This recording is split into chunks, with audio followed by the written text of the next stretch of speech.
नमस्कार, PHP sessions पर इस ट्यूटोरियल में आपका स्वागत है। सेशंस कुकीज़ के काफी समान हैं। हालांकि सेशंस में अस्थायी समय होता है जो है एक्सपायरी टाइम। वे नष्ट नहीं होंगी जैसे ही ब्राउज़र बंद होता है।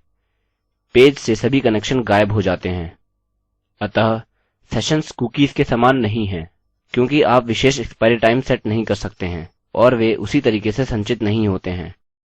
मेरा मतलब है कि सेशन की आईडी कुकी में संचित हो सकती है या आप ब्राउज़र में इस तरह कुछ URL देख सकते हैं। मुझे नाम याद नहीं है, कुछ तो इक्वल्स, बहुत सी संख्या और अक्षर भी। अतः मूल रूप से सेशंस कुकीज़ से काफी समान हैं। हालांकि वे लंबे समय तक संचित नहीं रहती हैं जब तक उपयोगकर्ता ब्राउज़र बंद करता है। ओके, तो सेशंस भिन्न हैं। सबसे पहले हमें session _ नामक फंक्शन को घोषित करने की आवश्यकता है। अब यह हर पेज पर होना चाहिए जिसमें आप सेशंस का उपयोग करेंगे। अतः यदि आपके पास यह नहीं है और आप सेशन वैल्यू को एको करने की कोशिश कर रहे हैं या आप सेशन को सेट करने की कोशिश कर रहे हैं, यह कार्य नहीं करेगा। आपको सेशन स्टार्ट कोड की यहाँ आवश्यकता है। अब मैं आपको एरर बताऊंगा जो तब आती है जब आप इसका उपयोग नहीं करते हैं। अतः आपको यह याद रखना होगा। सेशन की रचना करना काफी आसान है। $_ का उपयोग करें और स्क्वायर कोष्ठकों में सेशन का नाम लिखें। मैं नेम और इस वैल्यू के समान कुछ टाइप करूंगा। यह एक स्ट्रिंग डेटा या नया लिखित डेटा हो सकता है। ओके, हमारा सेशन यहाँ सेट है। चलिए इसे पहली बार चलाते हैं। अतः रिफ्रेश करें। ओके, कुछ नहीं हुआ है। मैं इस कोड को कमेंट करूंगा जैसे मैंने कुकीज़ ट्यूटोरियल में किया था। यदि आपने वह नहीं देखा तो कृपया देख लें। आगे मैं सेशन की वैल्यू एको करूंगा जिसे मैंने सेट किया है, वह नेम है। कृपया ध्यान दें कि यह निष्पादित नहीं किया जा सकता। आप सभी को जानने के लिए यह पूरी तरह से नए पेज पर होगा, लेकिन यहाँ केवल मैं मेरा सेशन शुरू कर रहा हूँ। मुझे नेम नामक सेशन दिख रहा है जिसे हमारे सर्वर ने पहले से ही संचित किया हुआ है। अतः रिफ्रेश करें। हम देख सकते हैं कि वह एलेक्स के समान है। अतः आप इस और इस कोड को किसी भी पेज पर जोड़ सकते हैं। अतः आप अपना सेशन शुरू कर सकते हैं और अपने पेज पर अपने सेशन नाम को एको कर सकते हैं अगर यह ब्राउज़र के वर्तमान सेशन के किसी भी पेज पर शुरू किया गया है। अतः उदाहरणस्वरूप यदि मैं एक नया पेज बनाता हूँ, मेरे PHP कोड यहाँ जोड़ता हूँ और session _ लिखता हूँ और फिर सेशन नेम एको करें और मैं इसे न्यू पेज या new.php के रूप में मेरे सेशन फोल्डर में सेव करूँगा। अतः जब हम यहाँ अपने पेज पर वापस आते हैं और हम यहाँ क्लिक करते हैं, हम new.php टाइप करते हैं, हमें वास्तव में समान वैल्यू मिलती है, यद्यपि हम उस पेज पर कार्य नहीं कर रहे हैं जिसे हमने अपने सेशन में बनाया है। हम अभी भी इसकी पहुँच के लिए सक्षम हैं। फिर भी यदि मैं मेरा ब्राउज़र बंद करता हूँ और फिर ओपन करता हूँ तो यह सेशन संभवतः मौजूद नहीं होगा। उम्मीद है यह स्पष्ट है। अब मैं आपको बताता हूँ कि क्या होता है यदि आप सेशन स्टार्ट नहीं लिखते हैं। आपको इसके समान कुछ मिलता है। वापस चलते हैं और इसे जांचते हैं।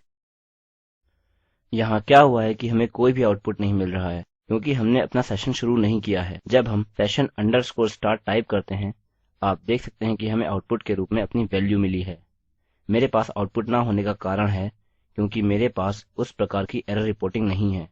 लेकिन यदि आपके पास विशेष प्रकार की एरर रिपोर्टिंग है तो मेरे पास उस पर भी अच्छा ट्यूटोरियल है।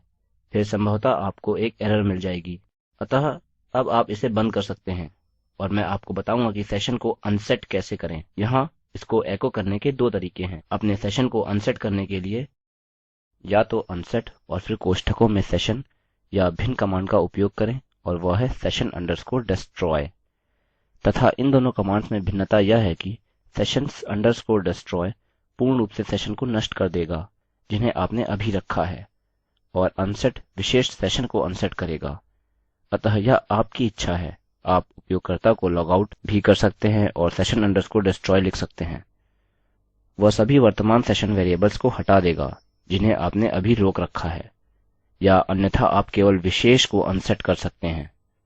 अतः सेशन का उपयोग क्या है? यदि आप वेबसाइट पर आते हैं और रिमेंबर मी जैसा बॉक्स देखते हैं और आप इस बॉक्स को नहीं चुनते हैं तो आप संभवतः सेशंस का उपयोग करेंगे, क्योंकि एक बार उपयोगकर्ता का ब्राउज़र बंद हो जाता है तो आप लॉग आउट हो जाएंगे तथा जब आप वापस वेबसाइट पर आते हैं आपको अपना विवरण फिर से टाइप करना पड़ेगा, जैसे कि वेबसाइट को लॉगिन करने के लिए आपका यूजर नेम और पासवर्ड। लेकिन यह भिन्न है यदि आप कुकीज़ का उपयोग कर रहे हैं, क्योंकि आपने एक एक्सपायरी टाइम सेट किया है जिसका अर्थ है कि आपका यूजरनेम लॉगिन रहेगा या यह कुकी संगठित रहेगी जब तक आप इसे नष्ट करने का निर्णय लें। और अपनी कुकी को नष्ट करने के लिए हमने एक कोड बनाया है, जैसा कि मैंने अपने कुकीज़ के ट्यूटोरियल में दर्शाया है। अतः यह आपकी इच्छा है कि आप सेशंस या कुकीज़ का उपयोग करें। सेशंस थोड़े समय के लिए अच्छे हैं, कुकीज़ लंबे समय के लिए अच्छी हैं, विशिष्ट समय जिसे आप डेटा के खंड के लिए आयोजित करना चाहते हैं। लेकिन यदि आपने मेरा PHP project register and login देखा है तो आप देखेंगे कि मैंने सेशंस का उपयोग किया है। यह इसलिए क्योंकि मुझे सेशंस के उपयोग की आवश्यकता पड़ी जब मैं ट्यूटोरियल्स बना रहा था। फिर भी आप किसी भी प्रकार का उपयोग कर सकते हैं। यह कुकी हो सकती है, यह सेशन हो सकता है। यह आपकी इच्छा है कि आप उपयोगकर्ता को लंबे समय के लिए लॉगिन रखना चाहते हैं कि नहीं। अतः यदि इस पर आपके पास कोई प्रश्न है मुझे निसंकोच संपर्क करें। PHP Academy पर आपकी सदस्यता सुनिश्चित करें। यह स्क्रिप्ट देवेंद्र कैरवान द्वारा अनुवादित है। IIT बॉम्बे की ओर से मैं रवि कुमार अब आपसे विदा लेता हूँ। हमसे जुड़ने के लिए धन्यवाद।